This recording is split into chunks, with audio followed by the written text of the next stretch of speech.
bem-vindos ao canal Aventura Canadá. Fala, gurizada. No vídeo de hoje a gente trouxe alguém especial para gravar com a gente.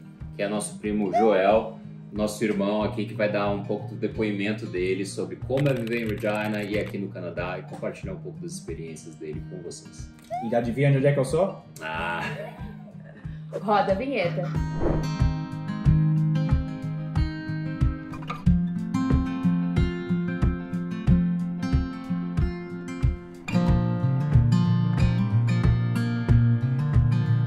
Para quem é novo no canal, seja muito bem-vindo, e para quem já nos conhece, bem-vindos de volta. Meu nome é Tatiana, sou pós-doutoranda aqui na Universidade de Regina e eu trabalho com pesquisa na área de bioquímica. Fala, gurizada, bem-vindos de volta. Meu nome é Igor, eu sou perito ambiental aqui no governo, trabalhando no Saskatchewan. E hoje o Joel tá aqui, que vai compartilhar um pouco aqui da experiência dele aqui no Canadá. 5 anos, né, Joel? 5 anos de Canadá já. 5 anos. Você viu mais? E é claro, pessoal, cada pessoa que vem pra cá tem sua própria experiência, tem sua própria vivência. O Joel tá aqui fazem 5 anos em Regina e agora a gente vai saber um pouco do que é que ele tá achando, as diferenças do Brasil e depois de 5 anos, o que é que ele mudaria e o que é que ele... Bom, o Canadá é o lugar certo pra mim. Então, Joel, para começar, quem és tu? Meu nome é Joel, eu sou do Rio Grande do Sul, de Porto Alegre. Eu sou casado e minha esposa e eu chegamos aqui em 2018. A minha esposa chegou aqui para estudar na UVAR. Na University of Regina, onde eu trabalho. Exatamente. E eu, por problemas de visto no Brasil, acabei chegando aqui como turista. E 2 meses depois que estávamos aqui, nós reaplicamos para um novo visto de trabalho. E aí foi aprovado e aí eu consegui um trabalho na minha área, que eu sou contador. Eu estudei na FAPA, em Porto Alegre. Estudei 5 anos e consegui, por sorte, o meu primeiro emprego já na minha área. Eu sou muito grato por isso. Eu estava com a pessoa certa, no lugar certo.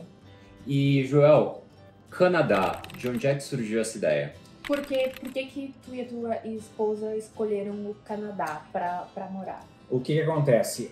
Desde pequeno, o meu sonho era vir para os Estados Unidos. O meu sonho era mudar do Brasil por algum motivo, né? Eu gosto muito do Brasil, amo meu país, mas eu tinha essa vontade minha de mudar de lugar. E eu pensava assim, por olhar todos aqueles filmes da Globo, onde olhar esses filmes dos Estados Unidos me dava muita vontade de, eu quero ver viver aquele sonho americano. Então, mas depois estudando mais tarde, eu descobri que, na minha opinião, o Canadá era os Estados Unidos sem problemas. Sem problemas, né? É o que muitos brasileiros que já tiveram experiência lá nos Estados Unidos vêm pra cá e falam também, né? Que aqui é um país um pouco melhor do que lá, tem menos problemas do que os Estados Unidos. Verdade. Então, depois que a gente casou, minha esposa e eu, a gente começou a conversar sobre esse assunto e em 2015 a gente começou a juntar dinheiro, estudar inglês e começar a planejar esse plano Canadá, porque eu vou te dizer por experiência que não é uma coisa que acontece da noite para o dia. Pode acontecer para alguns, mas se tu tem já uma boa grana na tua conta bancária, tu já sabe inglês, tu tá vindo aqui para estudar, o teu visto sai assim, da noite pro dia. Para nós não foi tão fácil assim, a gente veio de família pobre, a gente batalhou muito, então foram 3 anos de planejamento, juntando dinheiro, vendemos nosso apartamento, vendemos carro, vendemos todos os móveis de casa, estudamos inglês com um professor particular, e aí em 2018 o visto de estudante dela foi aprovado. O meu visto de trabalho foi negado, como eu falei antes, mas mesmo assim eu vim como turista acompanhando ela. E tentou o visto aqui depois que chegou. Exatamente, porque nós somos casados. Então eles me deram essa permissão de acompanhar ela aqui. Então, como vocês podem ver, essa mudança, né, esse plano Canadá, se mudar do Brasil para cá, não é uma coisa que acontece da noite pro dia, não é um plano que é fácil de se fazer. No caso deles, durou um pouco mais de 3 anos até eles se mudarem para cá. Então é uma coisa que precisa de muito planejamento. E é uma coisa bem importante que é bom frisar, que no nosso caso, a minha esposa queria muito vir para cá e eu também. Então juntou a vontade dos dois. Porque nós tivemos um casal de amigos que já estavam morando aqui em Regina, na época, e eles contando a história deles, eles falaram assim, ele veio para estudar e ele tinha muita vontade de vir, mas a esposa não. Primeiro, ela não queria vir, não queria mudar, não queria sair do Brasil. E segundo, ela teve que trabalhar porque ele era o estudante da vez. Então isso aí atrapalhou muito o plano deles. O que aconteceu? Tiveram que voltar. Estão de volta no Brasil. Estão felizes, fico muito feliz por eles. Mas tem que ser uma vontade mútua, tem que ter muita sintonia e ter... Exato, porque um vai ajudar o outro. Porque vai ter vai ter problemas de relacionamento com certeza, porque vai ter os teus altos e baixos. Então é ali que bota como se diz... O relacionamento à prova, né? O relacionamento à prova. Tem que ter os mesmos objetivos. Exatamente. E vem cá, Joel, por que Regina? Por que Regina? O que acontece? Nós chegamos aqui em 2018. Em 2017, né, já pensando no Plano Canadá, nós resolvemos visitar o Canadá e visitar várias cidades onde tinham universidades. Nós turistamos. A gente deu esse luxo para nós gastamos esse dinheiro extra e fizemos um tour no Canadá, de Toronto até as montanhas, passando por algumas cidades. E teve a coincidência de que aqui em Regina, um amigo nosso, lá do Rio Grande do Sul, já estava morando aqui. E ele saiu conosco aqui na cidade, ele nos mostrou toda a cidade, nos levou para a universidade, e foi bem legal ter conhecido aqui. E ele deu todo apoio psicológico para nós. Se vocês virem para cá, vocês podem morar um tempo no nosso basement, que é o porão das casas aqui, que é bem comum, né? As pessoas morarem nesses porões. Vocês podem morar um tempo aqui até vocês se estabilizarem, arranjar uma outra casa. E também, claro, conhecemos Toronto, conhecemos aqui Regina, conhecemos Edmonton, que é uma cidade aqui na província do lado, Alberta. E quando voltamos para o Brasil, nós começamos a mandar e-mails para as universidades. E, coincidência ou não, a University of Regina foi a primeira a responder o e-mail. Vocês podem vir para cá, nós podemos ajudar vocês com os vistos, e se você não sabe inglês direito ainda para fazer a universidade, você pode fazer o curso de inglês que a gente oferece, e com esse curso de inglês, o teu esposo pode ganhar um visto de trabalhador, então pode trabalhar, pode seguir pagando as tuas contas, isso é um sinal, porque mandamos os e-mails para as outras universidades também, e elas demoraram mais tempo para responder, ou nem responderam. Regina foi o primeiro lugar, esse é um sinal. O nosso amigo já está lá morando, vai nos ajudar, a universidade nos aceitou, e é claro, aí começou todo aquele processo de validar documentos. A gente mandou uma carta para a universidade, a universidade teve que mandar uma carta de volta para nós com a aprovação, né, dos estudos da minha esposa, e então a gente pôde aplicar para o visto. Olha, pessoal, é sempre importante, se vocês têm opção, considerar todas as províncias do Canadá, claro, porque elas diferem muito entre si. Então, se tem a oportunidade de fazer uma viagem exploratória, que como o Joel fez, façam. É um investimento, né? É um investimento, porque elas diferem muito entre si. Temperatura, questão do dinheiro que vai ser investido, universidades. Olha, o Joel falou aqui da Universidade de Regina. Eu apliquei, antes de vir para cá, eu apliquei para Alberta e apliquei para Saskatchewan. Alberta, eles me conseguiram um negócio assim, que não daria para eu ter um padrão de vida bom. Aqui em Saskatchewan, como é o caso do Joel, o pessoal foi muito mais receptivo também. Essa é a minha experiência em Saskatoon também.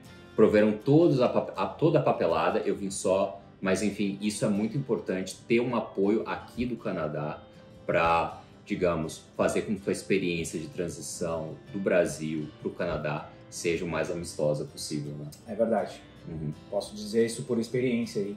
Não que eu esteja puxando a brasa para o meu assado, mas essa foi a experiência que nós tivemos, né? Nós temos outros conhecidos também, amigos nossos, que simplesmente eles aplicaram para outras vagas em outras universidades e deu tudo certo também. Né? Isso foi o que aconteceu conosco e eu sou hoje muito feliz por causa disso, né? E, Joel, como é que foi a tua experiência aqui, que tu já tinha alguns conhecidos do Brasil aqui em Regina? Essa parte de rede de apoio entre brasileiros fez diferença na tua estabilidade aqui em Regina? Eu vou dizer que sim e não. Foi bom porque a proximidade da língua começa, né? Porque por mais que tu estude inglês no Brasil, tu venha pra cá, ainda logo no início tu sente um pouco de dificuldade porque tu não tem todas as palavras na tua cabeça para poder se expressar melhor. Então, a comunidade brasileira nessa hora, ainda mais tendo um amigo próximo do Rio Grande do Sul, de onde eu vim, isso facilitou para conseguir a primeira casa para morar, para não só morar dependendo dele, né? E, por exemplo, o que aconteceu? Alguns dias ou algumas semanas depois que nós chegamos aqui, a minha esposa teve um problema de saúde e a gente não sabia o que fazer. A gente vai para um hospital, existe algum postinho de saúde aqui, então esse nosso amigo, como já estava morando há 2 anos aqui e ele já era muito bom em inglês, ele pegou nós em casa, nós não tínhamos carro ainda, nos pegou em casa, nos levou para esse walk-in, que é o postinho de saúde que tem aqui no Saskatchewan, em Regina, e ele nos ajudou nesse sentido de conversar com o doutor, explicar para ele o que ela estava sentindo, porque nós não tínhamos todas as palavras. Esse apoio foi bem importante para nós, com certeza. Se tu tem amigos, é mais fácil. Não quer dizer que se tu for para algum outro lugar e não tiver ninguém, isso depende muito de cada pessoa, né? Vocês me conhecem, né? Eu falo pelos meus cotovelos, né? Então, para eu fazer amizade, assim, ó, é rapidinho. A nossa... Já não é o caso da minha esposa, né? Ela é uma pessoa bem mais introvertida. Ela tá assistindo a gente daqui. Tá me assistindo ali. Depois eu vou dormir no sofá hoje, né? Sem chimarrão. Ela é uma pessoa muito mais introvertida, então eu não sei se, por exemplo, se ela viesse sozinha, eu não sei se ela teria toda essa facilidade. Ela, de repente, poderia ter mais dificuldade para poder se expressar, né, para poder conversar mais com as pessoas. Por exemplo, eu consegui um emprego aqui na minha área justamente porque eu falava demais. E eu estava falando para um amigo que eu apliquei para uma vaga em certo lugar e um outro amigo veio e disse, não, vem cá que eu estou precisando de um ajudante aqui na minha empresa, aqui eu vou te apresentar para o meu chefe, e aconteceu. E como a gente falou alguns vídeos atrás sobre revalidação de diploma, sobre como que algumas profissões aqui, no caso do Joel, ele revalidou o diploma de contador aqui, né? Exatamente. Eu me formei lá no Brasil, ganhei meu diploma, isso em 2015, e aí quando eu vim para cá, antes de inclusive aplicar para o novo visto de trabalho para cá, eu já comecei o processo online de validação do meu diploma de contador, que neste caso eu trabalhei com a WES, que se eu não me engano eles são de Toronto ou Ottawa, não me lembro agora, e era um processo totalmente eletrônico, mandava para ele esse processo, e aí eu deixei no Brasil uma amiga nossa com procuração total, com poderes totais, para ela poder ir na faculdade onde eu me formei e pegar o histórico escolar. Então, com isso, ela pôde fazer toda essa tramitação no Brasil de tradução, juramentação da tradução e mandar de volta para Toronto ou Ottawa, não me lembro agora. Algumas universidades têm o convênio direto com essa WES, então dependendo da universidade não precisa enviar os documentos por correio. A própria universidade encaminha todos os documentos direto para eles. Foi o que aconteceu comigo. Eu revalidei o meu diploma de graduação e de doutorado também por essa empresa. Então, para quem está pensando em vir, é uma boa opção, dar uma lida sobre isso, se informar melhor sobre revalidação de diplomas aqui. Exatamente. O preço pode variar, mas eu bem me lembro, isso foi entre final de 2018 e início de 2019, eu me lembro que eu paguei em torno de $200 canadense aqui e tive que também gastar com as traduções no Brasil. Na época, se eu não me engano, eu gastei uns R$400 com a tradução do diploma e histórico lá no Brasil e depois eles mandaram toda a documentação para cá. Então, $200 aqui, mais uns 400 na época lá, então eu gastei mais ou menos uns $250 canadenses e me abriu portas. Porque sem o diploma de contador, eu não poderia estar na posição de hoje que eu estou na empresa que eu estou trabalhando. Né? Teria que trabalhar em outra posição. Provavelmente em restaurante, que eles precisam de bastante mão de obra nesses lugares, né? E tu não precisa ter um diploma, né, para trabalhar em algumas posições nesses lugares. E, Joel, queria falar um negócio. Covid, o que é que mudou aqui na tua experiência no Canadá? Pré e pós. E como é que foi essa questão de trabalho durante o Covid? Eu e minha esposa, nós estávamos trabalhando, tudo normal, isso até março de 2020. E aconteceu o Covid, fecharam todas as empresas e aí mandaram, minha esposa e eu, nós trabalhamos na mesma empresa, mandaram nós para casa. Ficamos desempregados por 2 meses e meio, mas quando eles nos desligaram da empresa, eles falaram, quando tudo isso passar, não se preocupem que nós vamos ligar para vocês de volta, porque vocês vão voltar na mesma posição, tudo certinho. Se tudo correr bem com o Covid. Na época deu tudo certo, 2 meses e meio nós estávamos de volta. Eu não senti nenhuma diferença de trabalhar antes e depois, para te ser bem sincero ali. Mas tudo com mais cuidado hoje em dia, né? Então, e uma coisa que eu notei depois do Covid é que as pessoas ficavam mais doentes, mais seguidos. Em seguida eles pediam esse sick day, que é o dia de tu ficar em casa porque tu tá doente. Acontece muito mais com frequência do que acontecia antes. É a única diferença que eu senti. Posso estar enganado, mas é a única coisa que eu senti diferente. Aqui, pessoal, no governo federal, depois dessa função aí do Covid, eles fizeram greves e tudo por essa questão do home office. Agora, no governo federal, tem a opção do servidor trabalhar 3 dias em casa e só 2 dias no escritório. Tudo isso gerado por essa função do home office na pandemia. Isso afetou aqui o Canadá, no Brasil também, respeitando devidas proporções, mas dá para ver uma certa diferença na maneira que o mercado aqui vem se apresentando depois dessa transição pré-Covid e pós-Covid. E outra coisa que eu queria saber de ti, Joel, era depois da pandemia, tu sentiu como é que estão a economia aqui em Regina? Como é que está a função do dinheiro? Eu vou te dizer por experiência que durante o Covid, por algum motivo, os preços eles baixaram. Eu não sei se nessa época vocês já estavam aqui. Tá. Eu senti muito. Eu me lembro que quando eu cheguei aqui em 2018, a gente estava pagando... Vamos dar um exemplo, o litro da gasolina. O litro da gasolina. Esse é um assunto que dá pano para manga. Eu me lembro que eu pagava de $1 a $1,10, $1,12 o litro da gasolina. Durante o Covid, eu cheguei a pagar 63 centavos. Por algum motivo, não sei qual era, eles baixaram muito. As pessoas, não sei se as pessoas não estavam mais saindo, então não estava saindo, não estavam vendendo gasolina, de repente por isso que baixaram, porque de repente o pessoal poderia abastecer mais. Eu me lembro de pagar 63 centavos o litro da gasolina.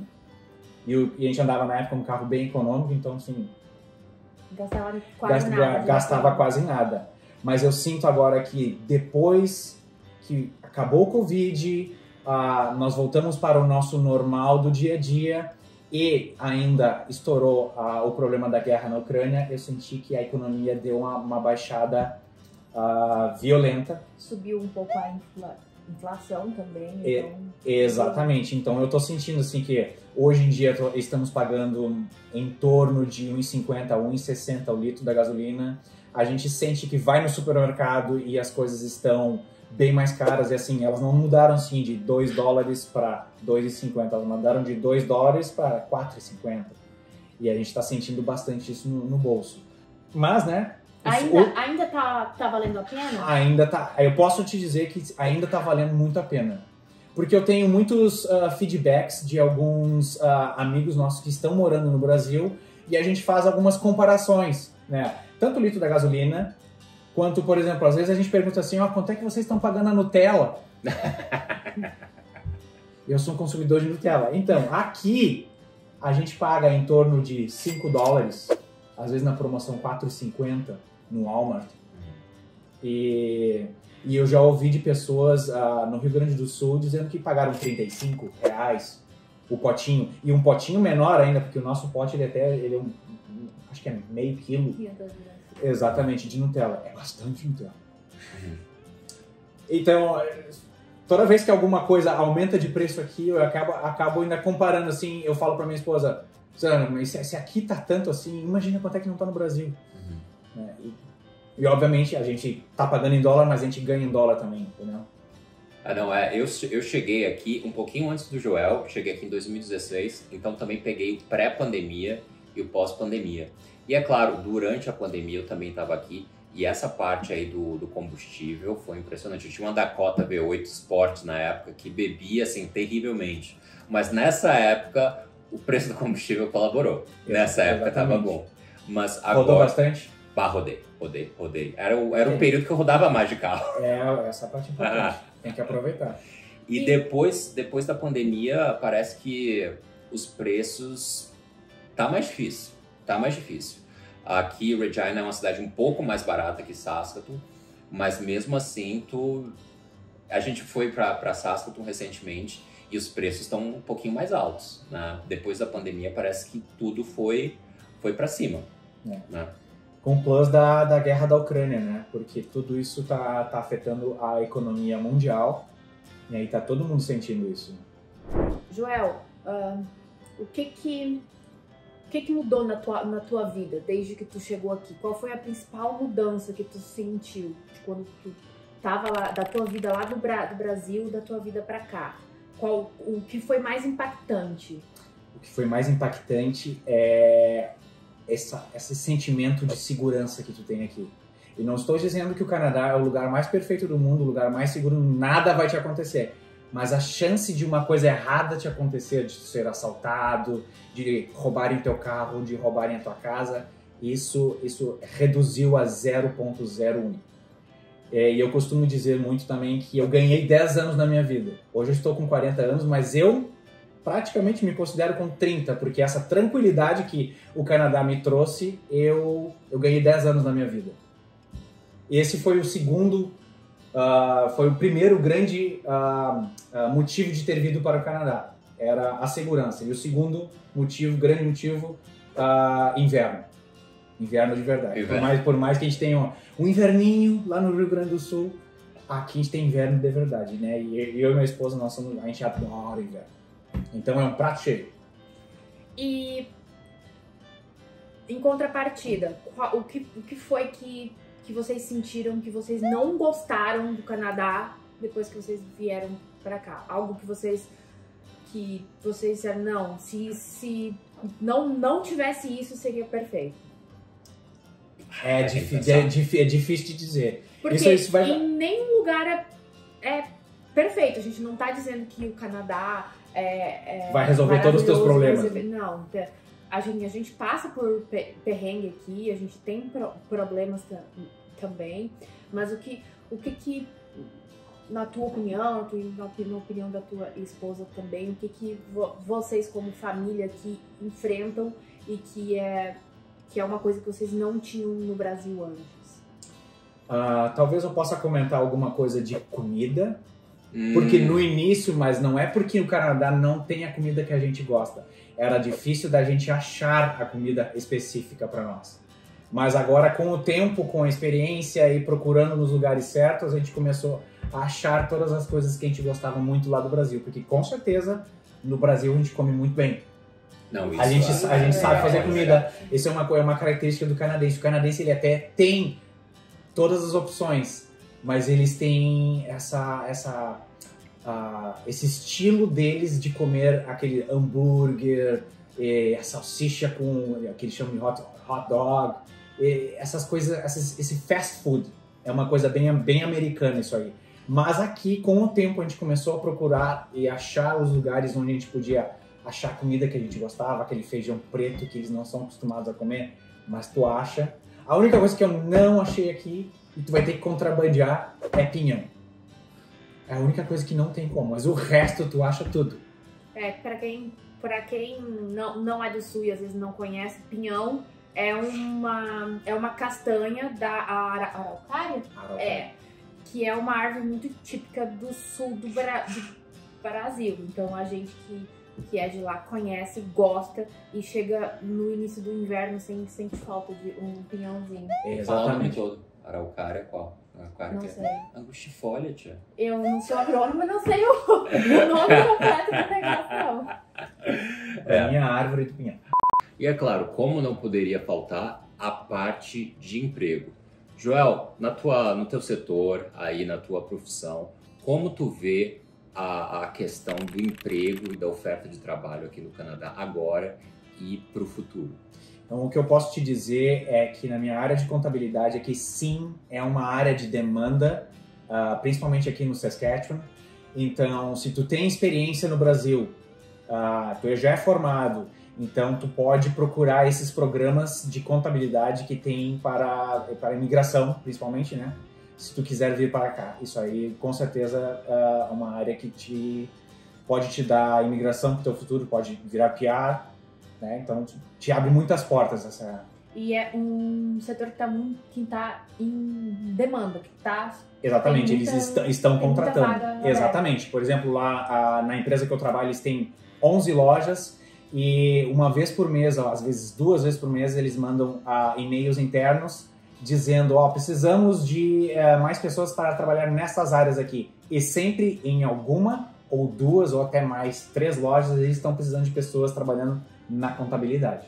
Então, se tu é formado, tu validou teu diploma e tu tem experiência, a chance de tu conseguir um emprego nessa área tá praticamente garantida.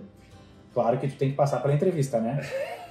O inglês, o importante é inglês. O inglês é importantíssimo nessa hora. E aí que entra a nossa última pergunta dessa conversa de hoje. Para quem está com um plano Canadá em andamento, né, tu que já passou por isso há alguns anos atrás, qual é a principal dica que tu dá para essas pessoas que estão ainda com um plano em Canadá? Dicas? Ou dicas. Eu posso dar, então, 3 importantes dicas que nos ajudaram muito. A primeira, até já falei, é a vontade de vir. Se tu tem vontade, já é 50% do teu plano, vai dar certo. Segundo, capricha bastante no inglês, porque o teu inglês básico que tu aprende lá no Brasil não vai ser o suficiente. Tu até pode vir, como eu fiz, mas tu tem que estar com vontade também de aprender o inglês quando tu estiver aqui. Então, investe nessa parte. E terceiro, e não deixe de ser menos importante, dinheiro. Quanto mais dinheiro tu puder trazer, melhor para ti, porque tu vai precisar. Porque provavelmente tu não vai conseguir emprego no primeiro dia, nem no primeiro mês, talvez nem nos primeiros meses. Então tu vai ter que te sustentar com aquele dinheiro que tu trouxe do Brasil. E eu digo por experiência, vendemos tudo, trouxemos toda a grana, a gente faz a rapa do tacho e aí a gente veio pra cá e deu tudo certo no final. Mas a gente usou todo o nosso dinheiro. Mas estou feliz. Com todos os perrengues, valeu a pena. Vale a pena cada lágrima. E é isso aí, gurizada. A gente sempre gosta de trazer gente de sucesso aqui no Canadá e a gente vai começar a trazer outras experiências aí para compartilhar com vocês. Joel, vereador. Muito obrigada. Muito obrigado, parceiro. E é isso aí, pessoal. A gente se vê no próximo vídeo e... Tchau. Abraço.